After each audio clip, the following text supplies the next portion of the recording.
Hey guys, how's it going? This is Mike from M&R Automotive. Today we installed two 30-inch light bars on a 2021 and up Ford F150. I wanted to show you guys a light output video.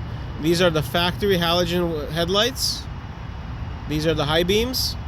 So now I'm going to turn on the two white light bars to show you the difference in light output. Notice how much more light you get in terms of depth as well as volume. Factory headlights, two light bars. Now I'm going to do the same thing with the high beams. These are the low beam lights.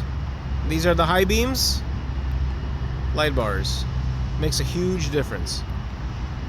Thank you guys for watching, and I hope you guys enjoyed the video.